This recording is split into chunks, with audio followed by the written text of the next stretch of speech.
स्वयं स्थापितं येन भूतले स्वयं रूपकदा मह्यं ददाति स पदान्तिकम् वन्देऽहं श्रीगुरोः श्रीयुतापदकमलं श्रीगुरुं वैष्णवांश्च श्रीरूपां सागरजातां सागना रघुनाथामृतं तं सजीवं साद्वैतं सावधूतं परिजनासहितं कृष्णचैतन्यदेवं श्रीराधा कृष्णपादान् सागना ललिता श्रीविशाखामृतांश्च नमः ओं विष्णुपादाय कृष्णप्रेष्ठाय भूतले श्रीमते भक्तिवेदांत स्वामी नामने नमस्ते सारस्वते देवे गौरवाणी प्रचारिणे निर्विशेषा शून्यवादी पाश्चात्यस्थान वाञ्छाकल्पतरुभ्यश्च कृपा सिन्धु एषा पतितानां पावनेभ्यो वैष्णवेभ्यो नमो नमः नमो महावदन्नाय कृष्णप्रेम प्रदायते कृष्णाय कृष्ण चैतन्य नाम भगवते हे कृष्ण करुणा सिंधु दीनबंधु जगत्पते गोपसर्वभ्यकंठ राधाकांत तप्त कांचन गौरांगी श्री राधे वृंदावनेश्वरी विष्णु सुते देवी प्रणमामि हरिप्रिय नीलाचल निवासाय नित्य परमात्मने भगवते सुभद्राभ्यां जगन्नाथाय ते नमः जय श्री कृष्ण चैतन्य प्रभु नित्यानंद श्री अद्वैत गदाधर शिवसदि गौर भक्तवृंद हरे कृष्ण कृष्ण कृष्ण हरे हरे हरे राम राम राम।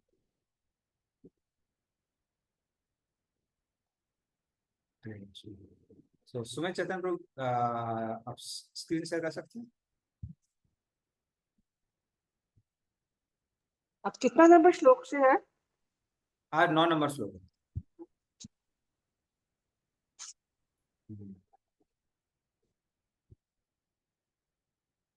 तो ये बहुत स्ट्रॉन्ग श्लोक है सारे के सारे।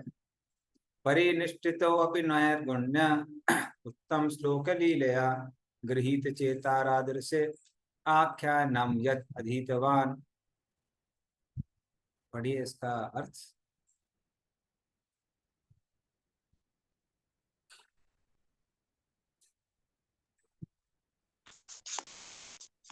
हरे कृष्ण। हे राजर्षि, मैं आत्मनिर्भरता पूर्ण रूप से स्थित था तथा मैं उन श्री भगवान की लीलाओं के वर्णन के प्रति आकृष्ट हुआ जिनका वर्णन प्रबुद्ध उत्तम श्लोकों द्वारा किया जाता है। हरे कृष्ण। इस तरह से अभी सुखदेव गोस्वामी वो अपने बारे में वर्णन कर रहे हैं। तो अपना पर्सनल लाइफ से वो बता रहे हैं कि कैसे सुखदेव गोस्वामी तो परिनिष्ठितो अपि नैर्गुण्य, मतलब नैर्गुण्य किसको बोलते हैं? जो ब्रह्मवाद का पालन करते हैं, तीनों गुणों के परे। तो उसमें वो पूर्ण रूप से स्थित था, लेकिन क्या हुआ? उत्तम श्लोक लीलया गृहीत चेत राजर्षि आख्यान अधीतवान। लेकिन मेरा मन जो है भगवान की लीलाओं से बहुत ज्यादा आकर्षित हो गया। तो ये प्रूफ है कि जो भगवान की लीलाएं हैं वो कैसी हैं? वो आध्यात्मिक है। क्योंकि परीक्षित महाराज उनसे पूछते हैं सुखदेव गोस्वामी से, कहते अरे आप तो बहुत प्रसिद्ध हैं, हाँ, बचपन से ही आप को ब्रह्म का साक्षात्कार है और आप बाहर निकल के आपने संन्यास ले लिया था, बल्कि जो आपके पुत्र पिता थे वो आपको पढ़ाना चाह रहे थे, वो कहते हाँ पुत्र रुक जाओ, हम पढ़ाएंगे। आप उसकी ओर भी आकर्षित नहीं हुए, तो अब कैसे आप आकर्षित हो गए हैं कृष्ण कथा की ओर? तो वो समझाते हैं, कहते हैं कि मैं ब्रह्म में कैसा था, ब्रह्म से बहुत ज्यादा आकर्षित था, गृहीत चेता।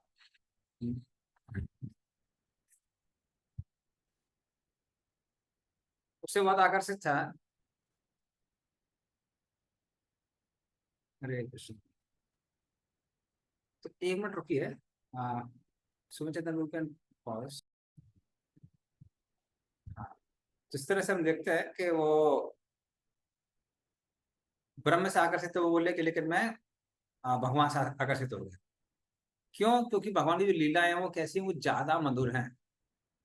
हाँ, तो मेरे मन में आने लगा, अरे मैंने तो ब्रह्म का आस्वादन किया है, पर ये जो व्यक्ति है जिसके बारे में मैं सुन रहा हूँ, इसकी मधुरता का आस्वादन आज तक मैंने नहीं किया, इसलिए मैं इस मधुरता का आस्वादन करना चाहता हूँ। हाँ, और इसलिए वो क्या कहते हैं महापौरुष के कि हे परीक्षित महाराज, क्योंकि आप कृष्ण के भक्त हैं, इसलिए आपको तो सीधे क्या करना चाहिए? सीधे सीधे कृष्ण की मधुर लीलाओं का आस्वादन करना चाहिए। हाँ, तो और कारण क्या है? मुकुंद मति सती, आपका जो मन है वो भगवान में फिक्स है, इसलिए आप आराम से भगवान की लीलाओं का आस्वादन कर सकते हैं। तो और कुछ आपको पढ़ने की या फिर जानने की आवश्यकता नहीं है। और यही चीज किसको बोली गई थी? ये अम्बरीश महाराज को भी बोला गया था पद्म पुराण में। पद्म पुराण में प्रसंग आता है, जैसे कई लोग बोलते हैं ना कि भागवतम में ही भागवतम की लीलाओं के बारे में लिखा हुआ है, किंतु पद्म पुराण में उल्लेख आता है कि अम्बरीश महाराज को भी बोला गया था कि आप श्रीमद् भागवतम सुनिए। तो उससे सिद्ध होता है कि ऐसे श्रीमद् भागवतम सारे ग्रंथों का सार है। ठीक है, चलिए तो नेक्स्ट श्लोक का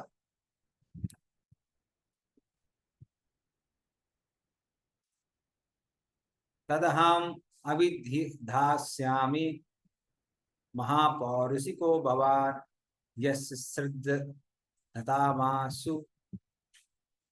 सान्मुकुंदे मतिः सती। पढ़िए इसका अर्थ। कृष्णा, मैं उसी श्रीमद् भागवत को आपको सुनाने जा रहा हूँ, क्योंकि यह भगवान कृष्ण के सर्वाधिक निष्ठावान भक्त है। जो व्यक्ति श्रीमद् भागवत को पूरे ध्यान से तथा सम्मान पूर्वक सुनता है, उसे मोक्षदायक परमेश्वर की अविचल श्रद्धा प्राप्त होती है। हरे कृष्ण। इस तरह से कोई ध्यान पूर्वक श्रीमद् भागवतम का श्रवण करता है और किसके साथ में? श्रद्धा के साथ। तो आप तो पहले से मुकुंद मति सती, आपकी जो मति है वो भगवान मुकुंद में लगी हुई है, तो आप तो 100% गारंट है कि आप श्रद्धा के साथ में ध्यानपूर्वक सुनेंगे। इसीलिए आप सीधे सीधे क्या करिए, कृष्ण कथा का आस्वादन करिए। अब जो लोगों का, जिस लोगों का भक्ति भाव नहीं है कृष्ण के प्रति, तो वो अगर भागवतम सुनते हैं तो कई बार अगर बिल्कुल श्रद्धा नहीं है तो ज्यादा लाभ नहीं होता है। क्योंकि अगर आप उनको कुछ भी बोलेंगे, वो बोलेंगे अरे ये तो काल्पनिक है, ये ऐसा है, ये वैसा है। तो ऐसे लोग जो है जिनके अंदर वो भक्ति भाव नहीं है, उनको ज्यादा लाभ नहीं होता है।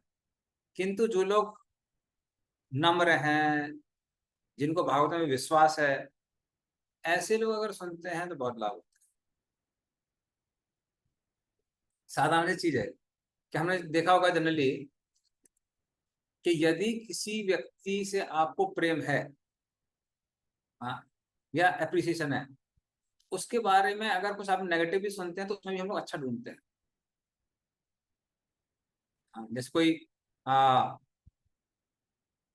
किसी का बेटा है, अब बेटा बाद में बाहर झगड़ा झगड़ा करके आता है, पता लगा के 4 दोस्तों को मार के आया है, 4 दोस्त एक साथ अटैक कर रहे थे, बोलेंगे तो बाहर से तो सब गुस्सा होते हैं लोग, लेकिन मन ही मन क्या सोचता है, अरे हमारा बेटा तो कहता है स्ट्रांग है, 4 लोगों को पीट के आया है।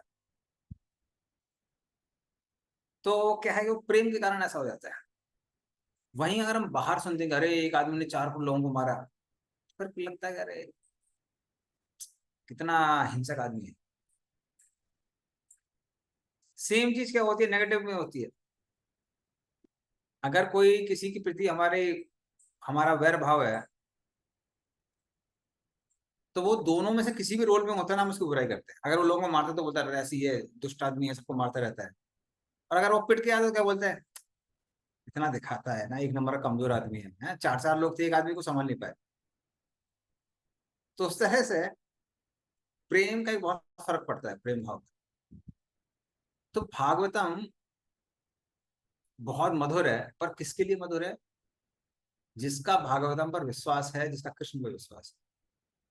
जिन्होंने कृष्ण पे विश्वास नहीं है, ऐसे लोग भागवतम का आस्वादन ठीक से नहीं कर सकते।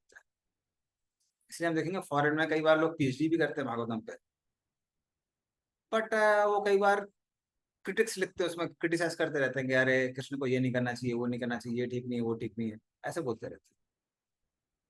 और कारण ये है कि ना ही भागवतम में उनको विश्वास है जो बोलती है कि कृष्ण परम पुरुषोत्तम भगवान है, और ना ही उनका कृष्ण से कोई प्रेम है। तो अब दोनों ही चीज नहीं है, तो फिर वो व्यक्ति लाभ नहीं उठा सकता। लेकिन परीक्षित महाराज का दोनों है, कृष्ण से प्रेम भी है और भागवतम पे विश्वास भी है। नेक्स्ट श्लोक।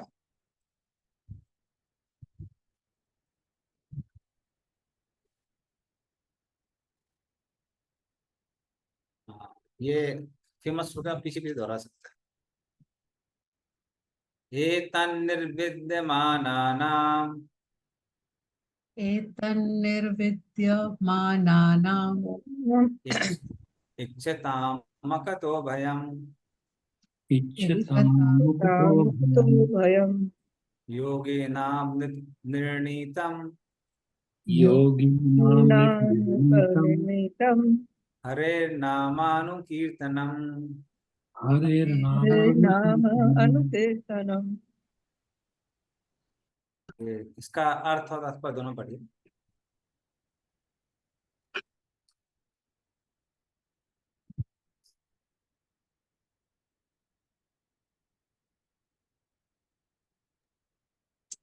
ये राजन, महान कार्यों का अनुगमन करके भगवान के पवित्र नाम का निरंतर कीर्तन उन समस्त लोगों के लिए सफलता का निसंशय तथा निर्भीक मार्ग है। जो समस्त भौतिक इच्छाओं से मुक्त है अथवा जो समस्त भौतिक भोगों के इच्छुक है, उन लोगों के लिए भी जो दिव्य ज्ञान के कारण आत्मतुष्ट है। तात्पर्य: पिछले श्लोक में मुकुंद के प्रति आसक्ति प्राप्त करने की नितांत आवश्यकता का प्रतिपादन हुआ है। ऐसे विभिन्न प्रकार के लोग होते हैं जो नाना प्रकार के उद्देश्यों में सफलता प्राप्त करने के इच्छुक होते हैं। सामान्यतः ये लोग भौतिकवादी होते हैं जो भौतिक तृप्ति का सर्वाधिक सर्वाधिक भोग करना चाहते हैं। उनके बाद अध्यात्मवादी होते हैं जिन्होंने भौतिक भोग की प्रकृति के विषय में पूर्ण ज्ञान प्राप्त कर लिया है। इस तरह वे जीवन की भ्रामक शैली से दूर रहते हैं। न्यूनाधिक वे आत्म साक्षात्कार द्वारा अपने आप में संतुष्ट रहते हैं। इनसे भी ऊपर भगवत भक्त होते हैं जो न तो भौतिक जगत को भोगने की कामना करते हैं, न ही इससे छुटकारा पाने की इच्छा करते हैं। भगवान श्री कृष्ण को तुष्ट करने में लगे रहते हैं। दूसरे शब्दों में, भगवत भक्त अपने खुद के लिए कोई कामना नहीं करते। यदि भगवान की इच्छा हो तो भक्त समस्त भौतिक सुविधाओं को स्वीकार करते हैं। यदि भगवान इसे नहीं चाहते तो भक्त भगवान समस्त प्रकार की सुविधाएं, यहाँ तक कि मोक्ष को भी ताक पर रख सकते हैं। नहीं, वे आत्मसुष्ट होते हैं क्योंकि वे केवल भगवान की ही तुष्टि चाहते हैं। इस श्लोक में श्री सुखदेव गोस्वामी भगवान के दिव्य कीर्तन की संस्तुति करते हैं। भगवान के पवित्र नाम के निरपराध भाव से कीर्तन तथा श्रवण से मनुष्य पहले भगवान के दिव्य रूप से परिचित होता है, फिर भगवान के गुणों से और तब उनकी लीलाओं इत्यादि की दिव्य प्रकृति से परिचित होता है। यहाँ पर इसका उल्लेख हुआ है कि भगवान नाम को अधिकारियों से सुनकर उसका निरंतर कीर्तन करना चाहिए। इसका अर्थ यह हुआ कि अधिकारियों से श्रवण करना पहली शर्त है। पवित्र नाम का श्रवण करते रहने से मनुष्य क्रमशः भगवान के रूप, गुण, लीलाओं आदि के विषय में श्रवण करने की अवस्था को प्राप्त होता है। इस तरह उत्तरोत्तर उसकी महिमा के कीर्तन की आवश्यकता उत्पन्न होती है। यह विधि न केवल भक्तिमय सेवा की सफल संपन्नता के लिए संस्तुत की गई है, अपितु उन लोगों के लिए भी संस्तुत की गई है जो भौतिक रूप से आसक्त है। श्री सुखदेव गोस्वामी के अनुसार सफलता प्राप्त करने की यह सुस्थापित विधि है जो न केवल उनके द्वारा अपितु समस्त अन्य पूर्ववर्ती आचार्यों द्वारा निश्चित की गई है। अतएव और आगे प्रमाण देने की आवश्यकता नहीं रह जाती।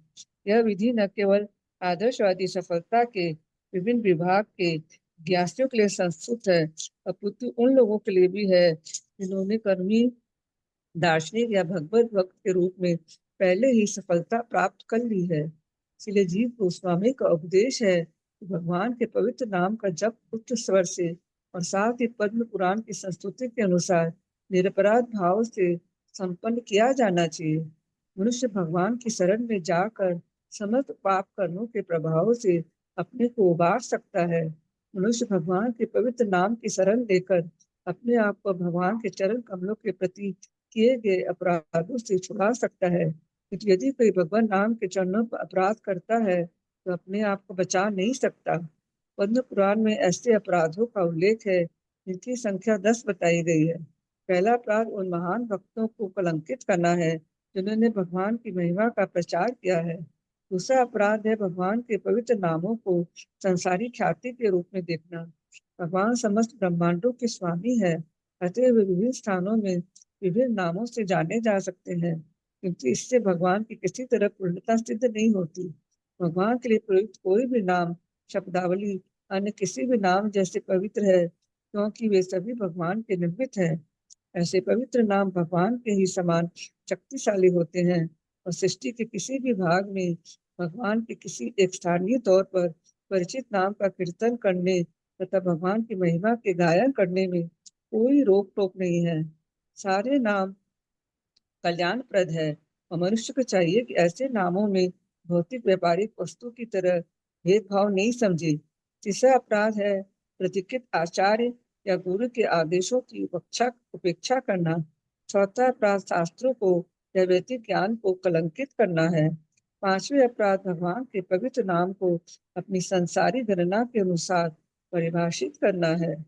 भगवान का पवित्र नाम भगवान से अभिन्न है। उस मनुष्य को चाहिए भगवान के पवित्र नाम को इससे अभिन्न समझे।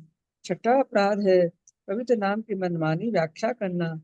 न तो भगवान काल्पनिक है, नहीं उनका पवित्र नाम काल्पनिक है, किंतु कुछ ऐसे अल्पज्ञ लोग हैं जो भगवान को पूजक की कल्पना मानते हैं और इस तरह उनके पवित्र नाम को काल्पनिक समझते हैं। ऐसे भगवान नाम के जप को पवित्र करने वाले नाम के जप में वांछित सफलता प्राप्त नहीं हो सकती। सातवां अपराध है पवित्र नाम के बल पर जानबूझकर पाप करना। शास्त्रों में कहा गया है कि केवल पवित्र भगवान नाम के जप से समस्त पाप कर्मों के प्रभावों से छूटा जा सकता है। जो व्यक्ति इस दिव्य विधि का लाभ उठाता है और इस उम्मीद से पाप करता जाता है कि भगवान के पवित्र नाम के जप से पापों के प्रभाव निरस्त हो जाएंगे, वह पवित्र नाम के चरणों पर सबसे बड़ा अपराधी है। ऐसा अपराधी शुद्धि किसी भी संस्तुत विधि से अपने को शुद्ध नहीं कर सकता। दूसरे शब्दों में भले ही भगवान के पवित्र नाम के जप के पूर्व कोई पापी हो, लेकिन भगवान के पवित्र नाम के शरण ग्रहण कर लेने पर और सुरक्षित बन जाने पर मनुष्य चाहिए कि वो इस आशा से पाप करने से विलग रहे कि यह पवित्र नाम जप उसकी रक्षा करेगा। आठवां अपराध है भगवान के पवित्र नाम तथा उनकी जप विधि को किसी भौतिक शुभ कर्म के तुल्य समझना। भौतिक लाभ के लिए अनेक प्रकार के शुभ कर्म होते हैं, लेकिन पवित्र नाम तथा इसका जप केवल पवित्र शुभ सेवा नहीं है। निसंदेह पवित्र नाम पवित्र होता है, लेकिन इसका उपयोग ऐसे कार्यों के लिए नहीं किया जाना चाहिए, क्योंकि पवित्र नाम तथा भगवान एक ही सत्ता है। अतः पवित्र नाम को मानवता की सेवा में नहीं घसीटना चाहिए। भाव यह है कि परमेश्वर भोक्ता है, ये न तो किसी के सेवक है न किसी के आदेश पालक है। इस प्रकार चूंकि भगवान का पवित्र नाम भगवान से अभिन्न है, पवित्र नाम का उपयोग निजी सेवा के लिए नहीं किया जाना चाहिए।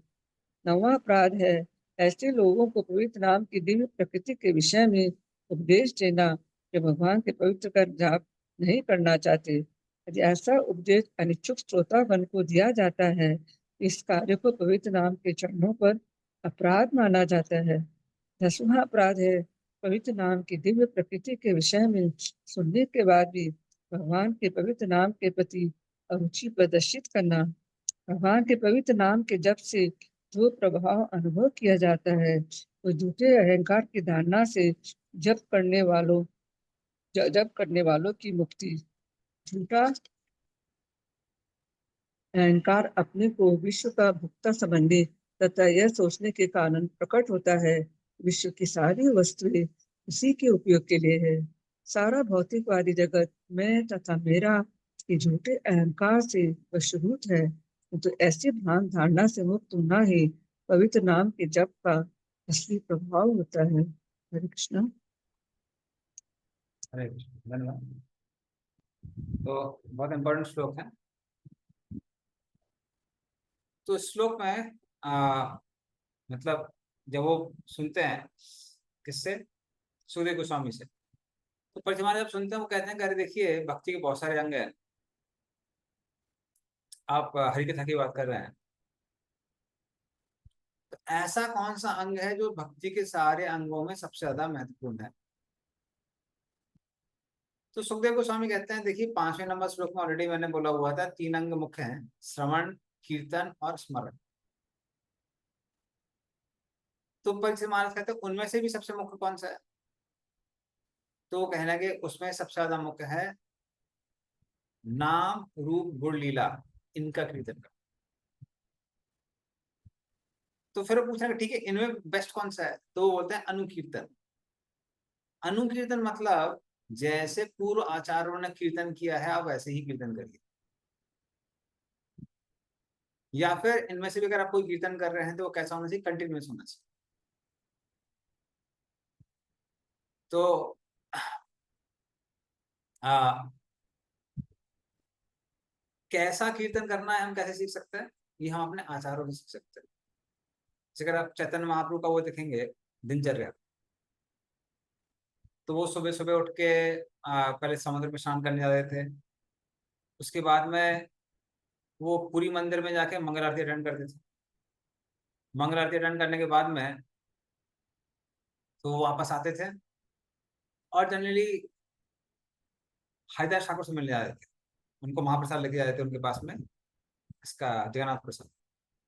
वहां जाते थे, वहां जाने के बाद फिर उसके बाद में उनके साथ वो जप किया करते थे वहीं पर। तो लगभग 64 माला करते थे। माला करने के बाद में फिर महाप्रभु फिर दोपहर का स्नान लेते थे। स्नान लेने के बाद थोड़ा प्रसाद लेते, प्रसाद का थोड़ा रेस्ट लेते।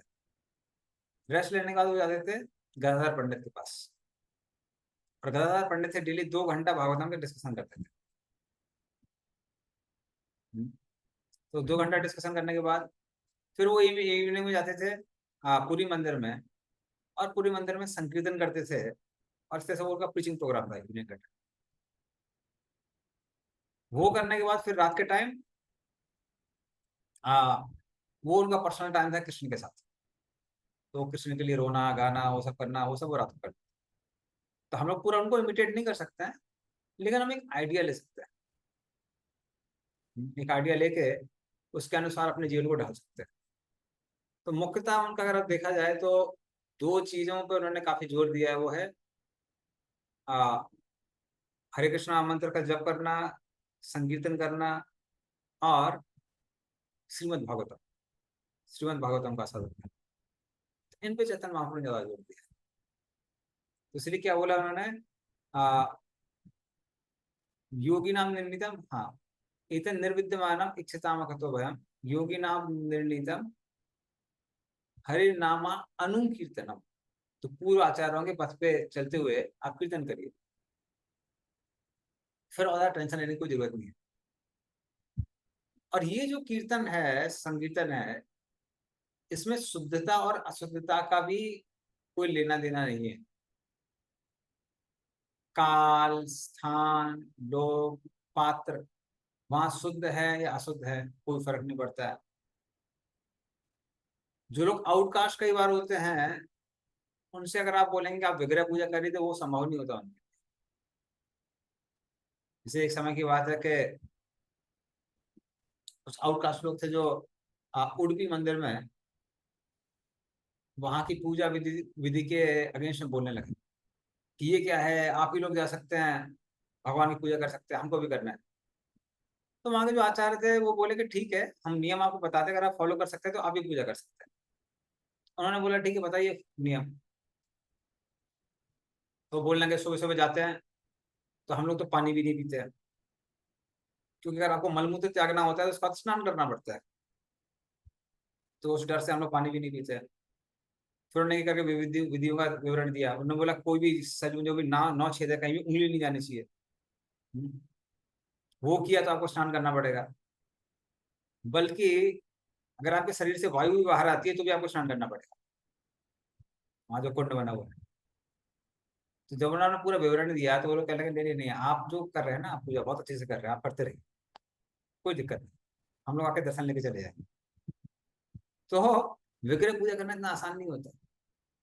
तो कई बार जो लोग आ, जिनके पास ब्राह्मण के गुण नहीं है, तो वो लोग क्या नहीं कर सकते, वो भगवान की पूजा नहीं कर सकते हैं, लेकिन वो भी क्या कर सकते हैं, वो भी संकीर्तन कर सकते हैं।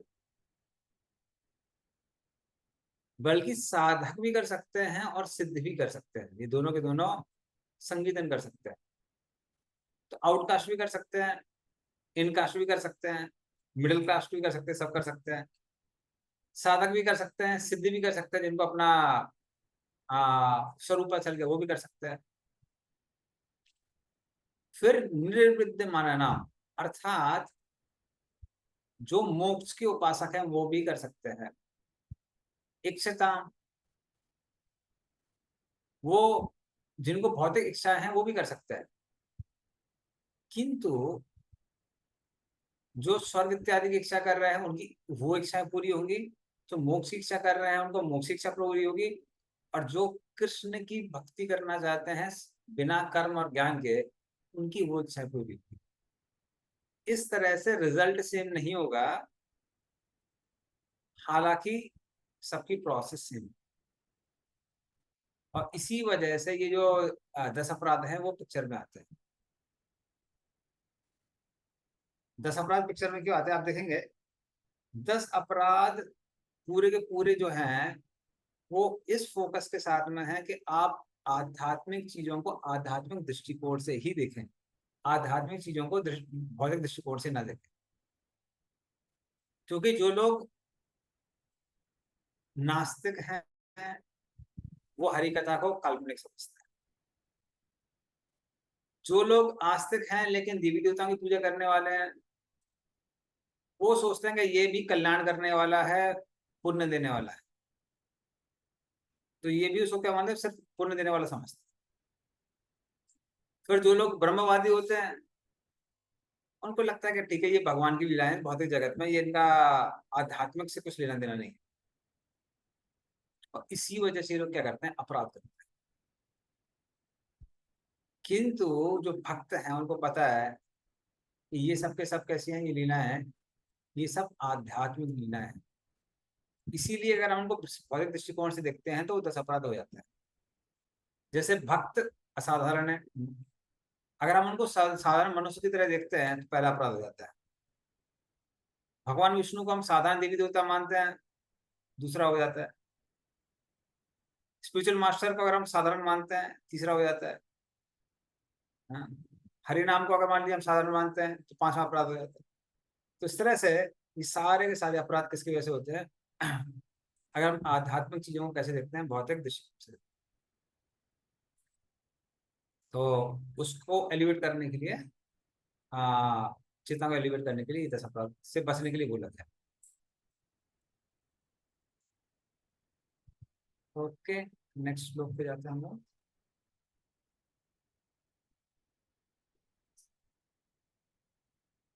किं प्रमत्तस्य बहुभिः परोक्षैर्हायनैर्इह वरं मुहूर्तं विदितं घटते श्रेयसे यतः। पढ़िए इसका अर्थ।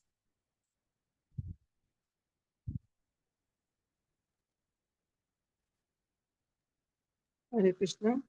ऐसे दीर्घ जीवन से क्या लाभ, इसे संसार में वर्षों तक अनुभवहीन बने रहकर गंवा दिया जाए। ऐसे तो अच्छा है पूर्ण चेतना का एक क्षण, क्योंकि इससे उसके परम कल्याण का मार्ग प्रशस्त होता है। हरे कृष्ण। धन्यवाद। तो अगर किसी की आयु बहुत लंबी है, हाँ,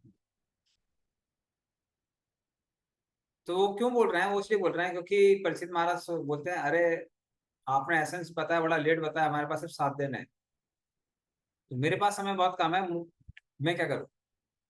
तो बोले चिंता मत करिए, वो इन 3 श्लोकों में बताया गया, चिंता मत करिए कि अगर कोई बहुत लंबा जीवन भी जी रहा है किंतु उसको जीवन का लक्ष्य पता नहीं चलता है तो बेकार है था लंबा जीवन। हाँ, उसकी तुलना में अगर किसी को एक क्षण भी आयु मिली है जिसमें वो भगवान की भक्ति कर सकता है, उसको जीवन का लक्ष्य प्राप्त है या पता चल गया है, तो वो ज्यादा लाभदायक है, वो ज्यादा लाभदायक है। हाँ, कई बार भक्त लोगों को डर लगता है कि अरे हम लोग भक्ति कर रहे हैं, अगर समय पूरी नहीं हुई तो क्या होगा। कोई बात नहीं, हमारे जन्मों जन्मों से कई जन्म हम लोग यहाँ पे रह चुके हैं भौतिक जगत में, और भौतिक जगत में हम बहुत कष्ट प्राप्त कर चुके हैं। अब कम से कम गाड़ी शुरू हो गई है ना, तो ठीक है, जीवन में नहीं होगा तो अगले जीवन में कंप्लीट होगा, नहीं तो अगले जीवन में कंप्लीट होगा, स्टार्ट तो हो गई है ना। तो जितना संभव हो, यथा संभव हो, हम अपने सीरियसली करेंगे, और फिर जब हमको लक्ष्य प्राप्त होना तो हो जाए। नेक्स्ट लो।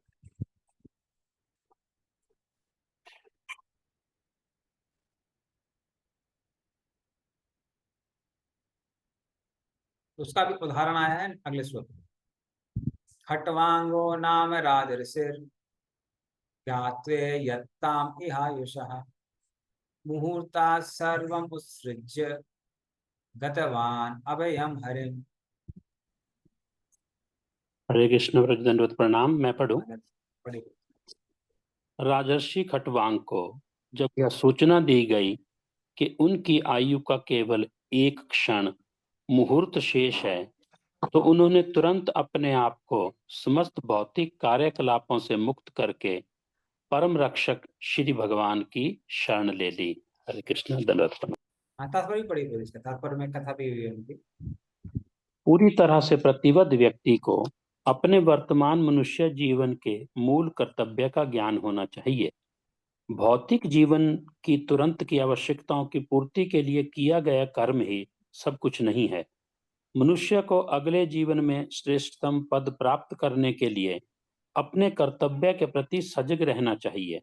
मनुष्य जीवन में हमें इसी मुख्य कर्तव्य की तैयारी करने के लिए मिला है। यहाँ पर महाराज खट्वांग का उल्लेख राजर्षि के रूप में हुआ है, क्योंकि वे अपने ऊपर राज्य प्रबंध का उत्तरदायित्व होते हुए भी अपने जीवन के मुख्य कर्तव्य को नहीं भूले थे। यही हाल महाराज युधिष्ठिर तथा महाराज परीक्षित जैसे अन्य राजर्षियों का भी था। वे अपने मुख्य कर्तव्य को निभाने के प्रति जागरूक रहने के कारण उदाहरण रूप आदर्श व्यक्ति थे। महाराज खट्वांग को देवताओं ने असुरों से युद्ध करने के लिए स्वर्ग में बुलाया था और राजा के रूप में उन्होंने देवताओं को पूरी तरह संतुष्ट करते हुए युद्ध किया।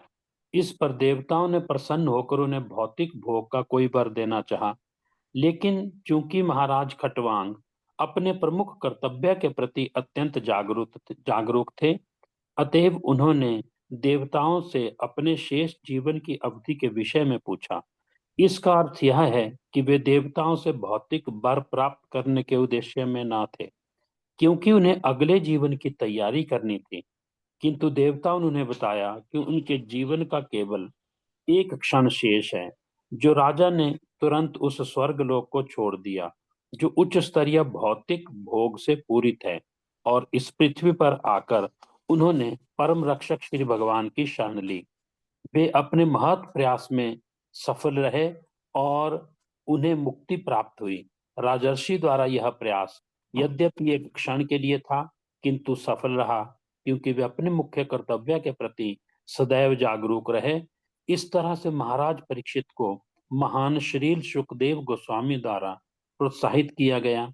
यद्यपि उनके जीवन के 7 ही दिन शेष थे, जिसमें उन्हें श्रीमद् भागवतम के रूप में श्री भगवान की महिमा का श्रवण करने का मुख्य कर्तव्य संपन्न करना था। श्री भगवान की इच्छा से महाराज परीक्षित को अविलंब श्री सुखदेव गोस्वामी मिल गए और आध्यात्मिक सफलता का जो महान कोश वे अपने पीछे छोड़ गए हैं, उसका उल्लेख श्रीमद् भागवतम में सुंदर ढंग से किया गया है। थैंक यू वेरी मच प्रभु जी। हरे कृष्णा दादा। तो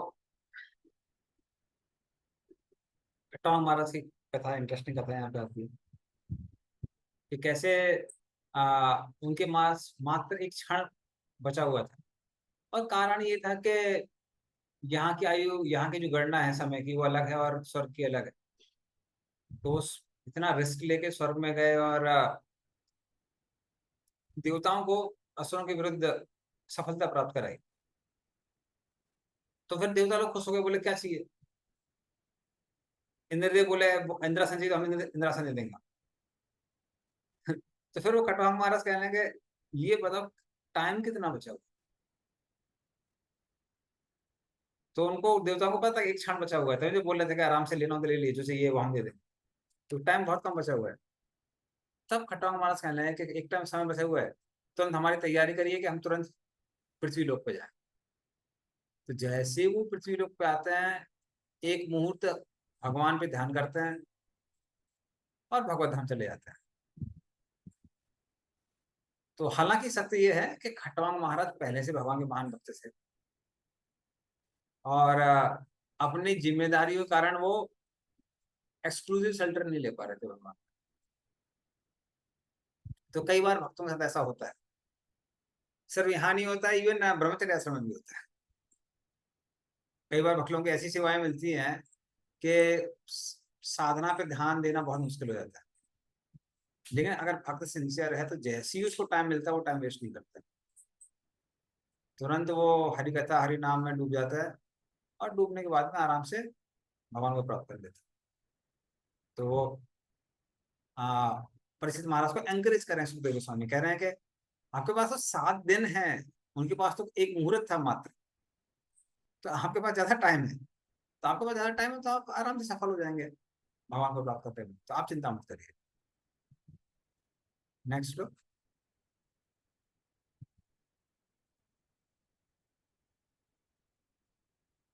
तवापि एतर्हि कौरव्य सप्ताहं जीवितावधिः उपकल्पय तत्सर्वं तावत् यत् सांपरायिकम्।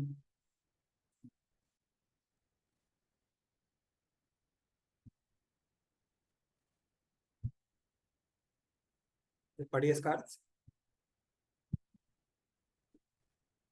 हरे कृष्णा। राजर्षि खटवांग को,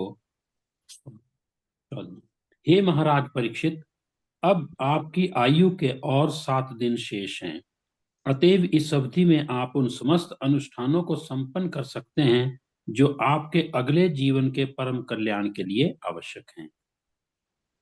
तो इस तरह से वो क्या कर रहे हैं, तावत यत् संपरायकम, लेकिन आपके पास में तो 7 दिन है, सप्ताहम जीवितावधि ही, आपके पास में 7 दिन है, तो आपके पास तो बहुत टाइम है, इसलिए आप ये क्या करिए, पूरे 7 दिन डेडिकेट कर दीजिए हरिकथा के आस्वादन।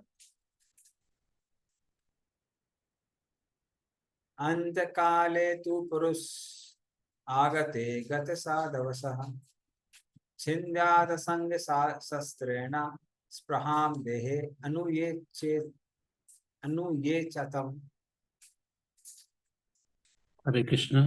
मनुष्य को चाहिए कि जीवन के अंत काल में मृत्यु से तनिक भी भयभीत ना हो, अपितु वह भौतिक शरीर से तथा उससे संबंधित सारी वस्तुओं एवं उससे संबंधित समस्त इच्छाओं से अपनी आसक्ति तोड़ ले। हरे कृष्ण।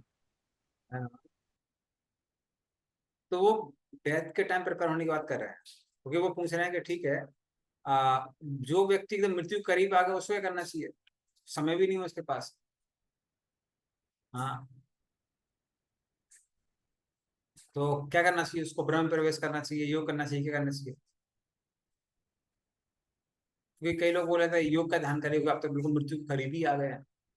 सुखदेव गोस्वामी कहते हैं ऐसा नहीं है, साध वैसा आपको मृत्यु के भय करने की आवश्यकता नहीं है। असंग शस्त्रेणा, वैराग्य के साथ में क्या करिए, जो भी भौतिक इच्छाएं हैं उनको काट दीजिए। हाँ, तो उसको आप काट दीजिए और फिर क्या करिए,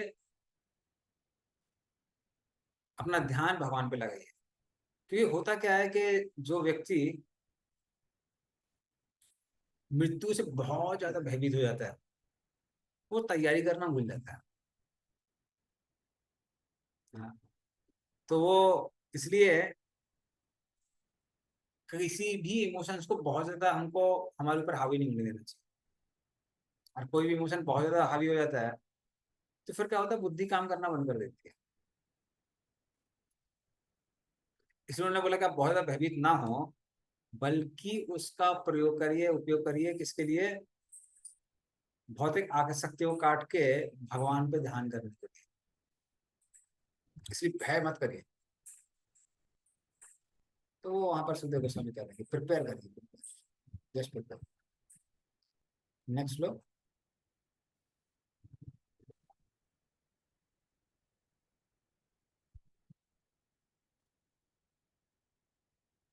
ग्रहात् प्रवर्जितो धीरः पुण्यतीर्थ जलाप्लुतः शुचो विव्यक्त आसीनो विधिवत कल्पितासने।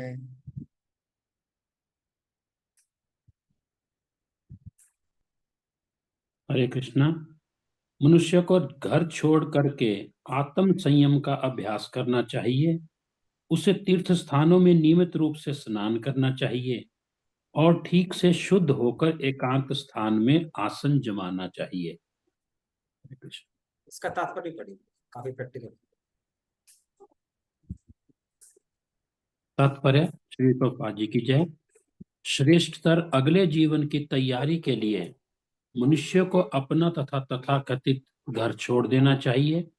वर्ण आश्रम धर्म या सनातन धर्म की पद्धति कहती है कि 50 वर्ष की आयु पार कर लेने के पश्चात जितनी जल्दी हो सके पारिवारिक भार से वैराग्य ले लेना चाहिए। आधुनिक सभ्यता पारिवारिक सुविधाओं पर आधारित है, जिसे सुख सुविधाओं का सर्वोच्च मानदंड माना जाता है। अतएव प्रत्येक व्यक्ति सेवानिवृत्ति के पश्चात ऐसे घर में रहना चाहता है जो सुंदर स्त्रियों तथा बच्चों से भरा पूरा हो।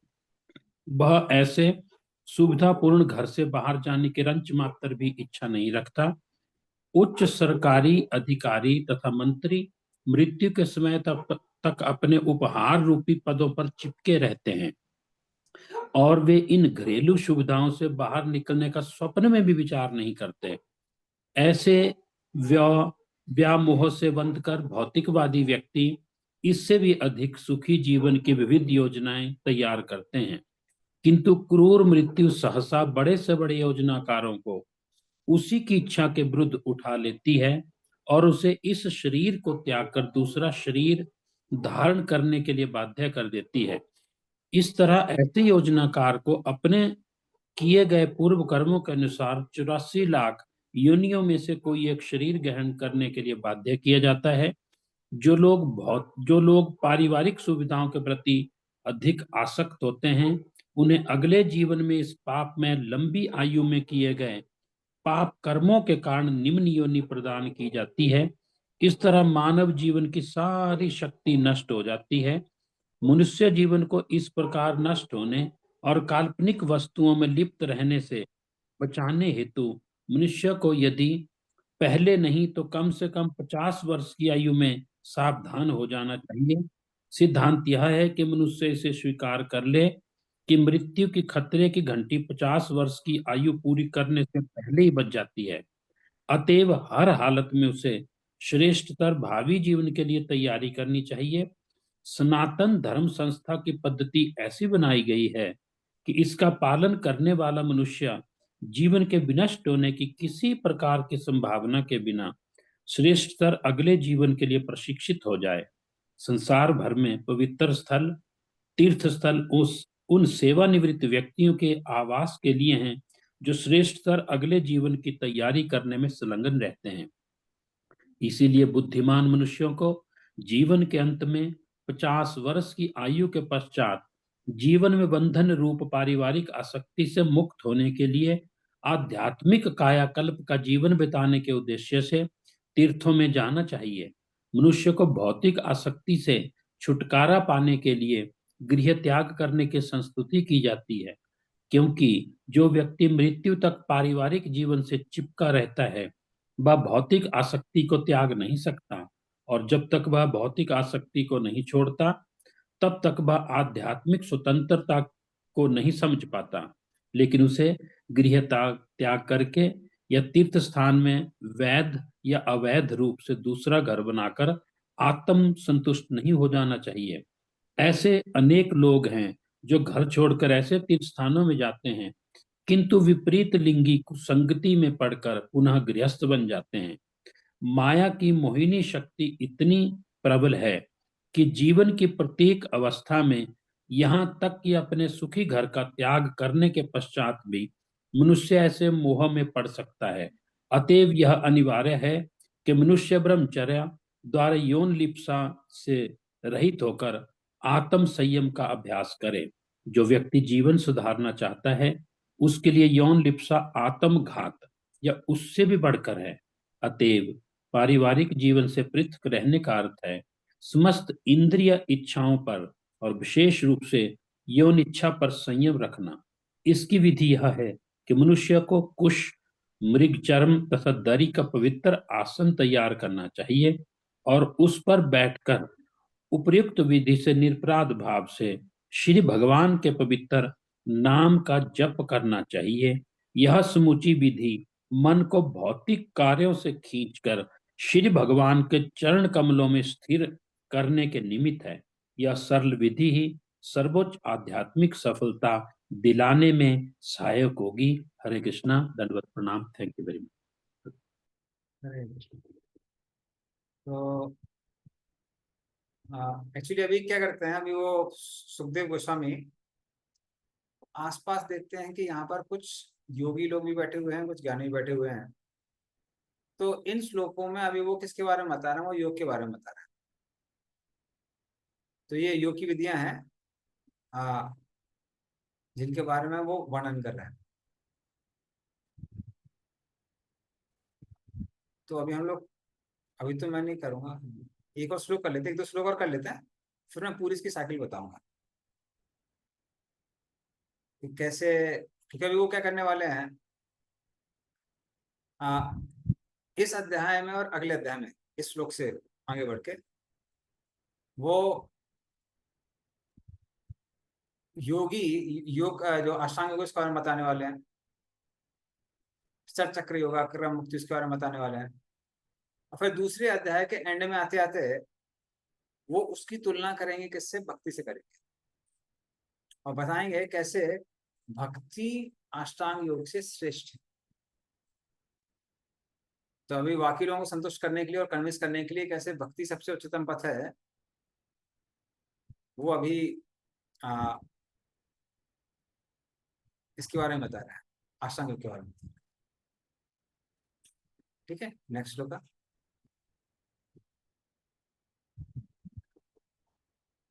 अभ्यसेन मनसा शुद्धम त्रिवृत् ब्रह्माक्षरं परम मनो यच्छेत जित श्वासो ब्रह्म बीजम अविस्मरण। पढ़िए इसका अर्थ। हरे कृष्णा। मनुष्य उपयुक्त विधि से आसन जमाकर मन को 3 दिव्य अक्षरों अ, उ, म का स्मरण कराए और श्वास को नियंत्रित करके मन को वश में करे, जिससे वह दिव्य बीज को नहीं भूले। धन्यवाद। तो इस तरह से 16 नंबर श्लोक में और 17 नंबर श्लोक में उन्होंने एक एक करके जो अष्टांग योग की कुछ स्टेजेस उनके बारे में बताता है। तो पहले उन्होंने क्या बताया कि ब्रह्मचर्य का पालन करिए, ये क्या है? ये यम है। फिर उन्होंने बताया कि जो पवित्र नदियां हैं जैसे गंगा, यमुना, सरस्वती इत्यादि, इनमें स्नान करिए, ये क्या है? नियम है। फिर उन्होंने क्या बताया कि आप कुछ घास मृगशाला को रखिए, उस पर बैठिए, उसको उन्होंने, वो क्या है? वो आसन है। और फिर वो क्या बोलते हैं कि अभी आप क्या करिए? ओंकार का उच्चारण करिए, जो कि प्राणायाम की एक विधि में होता है। हाँ। तो उसके लिए क्या करना चाहिए व्यक्ति को? मनो यच्छित जित श्वासो, पहले मन को कंट्रोल करना है, मतलब मन यहाँ वहां भागे नहीं। सांस को जीतना है, सांस के द्वारा मन को कंट्रोल करना है। और फिर ये जो बीजाक्षर है ओम, इसका उच्चारण करें। हालांकि प्रभुपाद ने अपने तात्पर्यों में सबको भक्ति योग की ओर ही मोड़ा है, ये बोल के कि ये सब प्रैक्टिकल नहीं है आजकल। बहुत लोग हैं जो मृगशाला वगैरह लेके वन में जाते हैं, या फिर कई बार धार्मिक स्थलों पर भी जाते हैं, लेकिन क्योंकि अंदर से वैराग्य नहीं आया है, तो जो लोग अपने घर परिवार नाती पोते छोड़ के बाहर जाते हैं और कई बार धार्मिक स्थलों में जाके मन को नियंत्रित करने की कोशिश करता है, एंड में क्या होता है? वहां जाके भी एक और परिवार बसा लेता है। तो इस तरह से जब तक मन और इंद्रियों पर नियंत्रण नहीं है, तब तक बाहरी रूप से मात्र वैराग्य धारण करके कुछ लाभ नहीं होने का। तो ऐसे लोगों को प्रभुपाद बोलते हैं कि आप ये सब मत करिए, आप बैठ के मृगशाला में बैठना बैठो, लेकिन क्या करो? साथ में जप करो। तो हरे कृष्ण नाम का जप करने से आपको लाभ नहीं मिलता। तो इस तरह से उन्होंने अभी तक किसके बारे में बताया? यम, नियम, आसन, प्राणायाम, प्राणायाम तक के बारे में। नेक्स्ट लोग। प्रभु जी, जो हरे कृष्णा, प्रभु हाँ जी, जी। श्लोक संख्या 16 में ट्रांसलेशन में लिख रहे हैं ना कि कुसंगति में पड़ के गृहस्थ बन जाते हैं। यहाँ गृह हम यदि नहीं बोलना चाहिए, क्योंकि गृहस्थ में तो जीवन में तो व्यक्ति कृष्ण को केंद्र में रखता है ना, गृह में यदि बन जाते हाँ हैं। नहीं, एक्चुअली ये क्वेश्चंस, इस टाइप के क्वेश्चंस मैं बोल रहा हूँ, भक्तों को बहुत बार आते हैं। और उसका रीजन ये है क्योंकि हमारे आचार्य लोग, इवन भागवतम भी कई बार बहुत टेक्निकल वर्ड्स यूज नहीं करती है। जैसे आप वो भी अटेंड कर रहे थे ना इवनिंग क्लास, कि जी। जहाँ पे चित्त है, चित्त को जनरली हम लोग, चित्त अपने आप में अलग चीज है, लेकिन कई बार चेतना को भी चित्त बोल देते हैं और कई बार मन को भी चित्त बोल देते हैं। ठीक है। तो इसलिए इसी तरह से यहाँ पे भी ऐसी है। बल्कि आप देखेंगे कुछ लोग हैं जिनमें एक जगह स्वधर्म में गृह में दियान शिक्षाम स्वमाचरण, ये किसके बारे में बोला? भगवान राम के बारे में बोले। स्वधर्म गृह में दियान, वो गृह में दी बोल दिया। अच्छा जी। तो गृह में दी मतलब ये नहीं वो गृह में दी है, वहां पे गृह में दी क्यों बोला है? ये दिखाने के लिए कैसे भगवान ने बताया कि आप अपने लोगों से डीलिंग कर सकते हैं, जो परिवार के लोग हैं, स्वयं से वो आपने शिक्षा दी, अपने आचरण से सबको सिखाया। उसी तरह से ऋषभ देव को भी एक जगह गृह में भी लिखा हुआ है। अच्छा। दूसरी भागवतम में, कई बार भागवतम में या प्रभुपाद तात्पर्य में, भागवतम में फिर तात्पर्य कभी उतना टेक्निकल नहीं होता। ठीक है। तो प्रभु जी, कई बार जो भाषा का प्रयोग किया है ना, वो शास्त्र का वो भौतिक शब्दों का प्रयोग किया जाता है ताकि हम समझ सके, लेकिन अर्थ उनका आध्यात्मिक ही रहता है ना। हाँ जी। ये कंटेक्चुअली, कई बार हमको चीजों को कंटेक्चुअली देखना पड़ता है। कंटेक्चुअली मतलब जी। उस समय जो कल्चर चल रहा था, वो कल्चर के अनुसार किसी एक शब्द का अलग अलग मीनिंग हो जाता है। जैसे अभी रिसेंटली काफी बड़े आचार्य हैं आपके रामानंद संप्रदाय के, तो बोल रहे थे कि भगवान के राम के बारे में कि ये जो खासकर जो लास्ट वाला खंड है जिसमें भगवान उनको त्यागते हैं, सीता जी को त्यागते हैं, वो बोले कि वो ही गलत है। बोले कि ये जो उस समय के मुस्लिम शासक आए, उन्होंने अलग से लिखवाया हुआ है। और उन्होंने कई अर्थ भी बताया, उनका रीजन भी बताया। उन्होंने बताया कि जैसे उसमें एक जगह लिखा हुआ है कि भगवान राम ने सीता जी को मदिरा का पान कराया। जी। तो वो बोले कि ये सारी चीजें हैं, ये जानबूझ के भगवान राम के कैरेक्टर को खराब करने के लिए जबरदस्ती बाद में ऐड किया गया, ये पहले से नहीं थी। तो इसलिए जो हमारी फिलॉसफी है और वो कल्चर है, वो मैच करना चाहिए। इसीलिए हमको आचार्यों की टिप्पणी की आवश्यकता होती है कि अगर ये शब्द लिखा है तो क्यों लिखा हो, क्या कारण है। जी। पीछे जैसे प्रभु जी, एक किसी ने डाला था मैसेज, उसमें ना श्लोक मेंशन किया था, पर वाल्मीकि रामायण को मैंने देखा, उसमें था नहीं। उसमें भी दिखाया था कि राम जी मांस खाते थे, मदिरा पीते थे, इतना उठपटांग लिखा था। फिर मैंने चेक किया, पर वैसा तो कुछ नहीं था उसमें। शायद उत्तरकांड से या युद्धकांड से कहीं बीच में से उठाया था उसने वो, और बिल्कुल डाला था मैसेज देने के लिए। एक्चुअली भारत में एक आतंकवादी हुआ है जिसका नाम था जाकिर नायक। जी जी। तो उस कपटी आदमी ने क्या किया, उस कपटी आदमी ने बहुत सारे हिंदू, क्योंकि हिंदू लोग तो खुद तो अपने ग्रंथ पढ़ते नहीं है, जी। उनको इस तरह से उल्टे सीधे श्लोक बता बता के इस्लाम में कन्वर्ट किया। उसका एक तोता मेरे पास भी आया था, अच्छा वो जी। मेरे को कन्वर्ट करने के लिए। अच्छा जी। तो वो मेरे को बोल रहा था, कह रहा था कि ये श्लोक है भगवत गीता का, कामस्ते हितज्ञान प्रपदन देवता। बोला इसमें, इस श्लोक में कृष्ण ने अल्लाह को सरेंडर किया है। अच्छा। मैंने बोला तू गधा, तुझे उर्दू के अलावा कुछ और आता है क्या?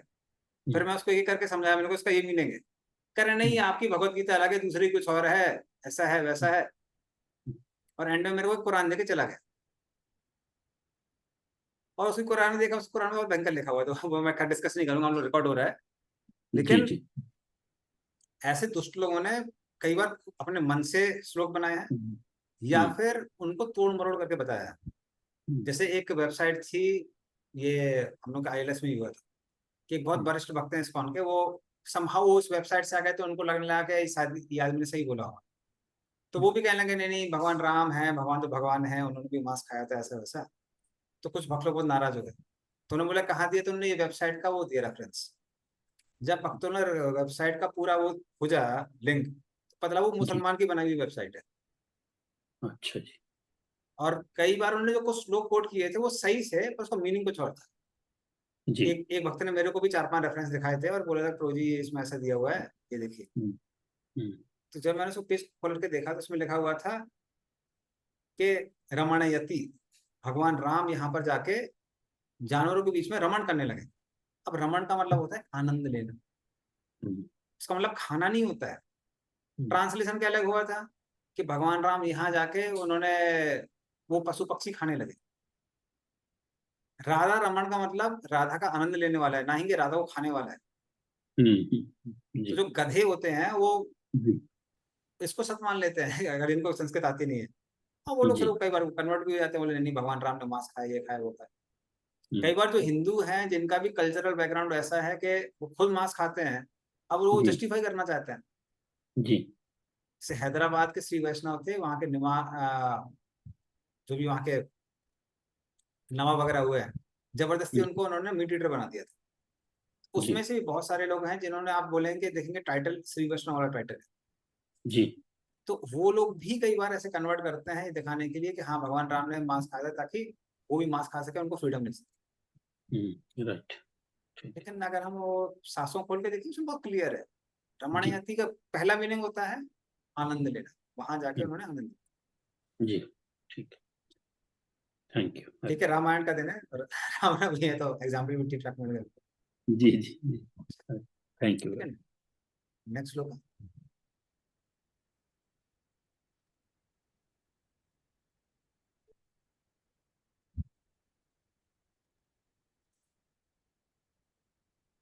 नियच्छेत सेभ्योक्षान मनसा बुद्धि सारथि, मना कर्म भी आक्षिप्तम शुभार्थे धारये धिया।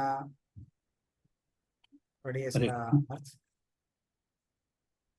धीरे धीरे जब मन उत्तरोत्तर आध्यात्मिक हो जाए तो उसे इंद्रिय कार्यों से खींच लिया जाए, विलग कर लिया जाए। इससे इंद्रियां बुद्धि द्वारा वशीभूत हो जाएंगी। इससे भौतिक कार्यकलापों में लीन मन को भी श्री भगवान की सेवा में प्रवृत्त किया जा सकता है और पूर्ण दिव्य भाव में स्थिर हुआ जा सकता है। धन्यवाद। तो ये जो है ये प्रत्याहार की विधि दी हुई है। कैसे प्रत्याहार के दौरान व्यक्ति क्या करता है, मन को इंद्रियों के विषयों से हटाता है। तो आंखें जो देख रही हैं, कान जो सुन रहे हैं, उन सब से उसको हटाने की विधि को हम बोलते हैं प्रत्याहार, प्रत्याहार।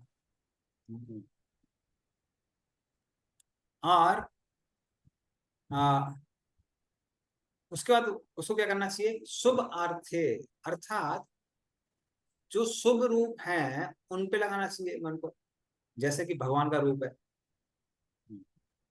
इसको हम लोग बोलते हैं धारणा। तो ये धारणा का द्योतक है। हाँ, बुद्धि के द्वारा मन को नियंत्रित करके उसको भगवान के शुद्ध रूप पे लगाना। क्योंकि जो जब तक भगवान के मन पे नहीं लगाएंगे या फिर मन को भगवान पे नहीं लगाएंगे, तब तक पूर्व कर्मों के कारण जो जो हमारे इंप्रेशंस पड़े हुए हैं वो तब तक परेशान करते रहेंगे, वो हमको जीने नहीं देंगे। तो इस तरह से प्रत्याहार, धारणा, इनके बारे में बताया है इसमें। और प्रोपाल उदाहरण देते हैं विश्वामित्र मुनि का, जो बहुत प्रयास कर रहे थे मन को नियंत्रित करने का, किंतु मेनका के पैरों की झनकार सुन के, पायल की झनकार सुन के उनका सारी तपस्या भंग हुई थी। तो जब तक मन शुद्ध नहीं है तब तक ध्यान नहीं कर सकते। इसलिए बहुत सारी जो योगा सोसाइटीज वगैरह हैं, जब वो ध्यान लगाने के लिए बोलते हैं तो ठीक है, शरीर के लिए मन के लिए वो लाभदायक हो सकता है, किंतु आध्यात्मिक जीवन के लिए वो तब तक लाभदायक नहीं होगा जब तक मन शुद्ध नहीं है। और जब वो देखते हैं कि उनके लोग मन को नियंत्रित करने में सफल नहीं हो रहे हैं, तो वो अपनी नई नई फिलॉसफी बना लेते हैं। जैसे एक ऑर्गेनाइजेशन है, मेरे डॉक्टर्स भी काफी फेमस है, तो एक बार वहां पे मैं वेट कर रहा था डॉक्टर का, तो देखा उनके ऑर्गेनाइजेशन कुछ बुक्स देखी है, तो एक बुक देख रहा था, तो उसमें एक स्टूडेंट था कॉलेज का, तो वो प्रश्न पूछने लगा, कहने लगा कि स्वामी जी आप कहते हैं कि या गुरु जी आप बोलते हैं कि आप मन नियंत्रित करिए, मन नियंत्रित करिए और मन को एकाग्र करिए, अंदर की ओर देखिए। पर हम जब भी अंदर की ओर देखते हैं तो हमें किसी युवती का चेहरा दिखाई देता है, तो हम क्या करें? हम जितना मन अंदर की ओर देखते हैं उतना युवती का चेहरा दिखाई देता है, मन और विचलित हो जाता है। तो वो स्वामी जी, वो गुरु जी क्या बोलने लगे, आप चिंता मत करिए, मन जहां जहां जा रहा है जाने दीजिए, मन जाएगा जाएगा जाएगा जाएगा, थक जाएगा। जब मन थक जाएगा तब आप उसको नियंत्रित कर सकते हैं। उन्होंने कहा अरे भाई, हम थक जाएंगे, मन नहीं थकता है। हम थक जाते हैं, हम सो जाते हैं, फिर भी मन नहीं थकता, इसलिए सपने दिखाई देते हैं। जी। तो ये सोचना कि एक दिन मन थक जाएगा और हम नियंत्रित कर लेंगे, वो कभी होने वाला नहीं है। तो इसलिए क्या महत्वपूर्ण है कि पहले मन को साफ किया जाए, मन की सफाई की जाए। नेक्स्ट श्लोक।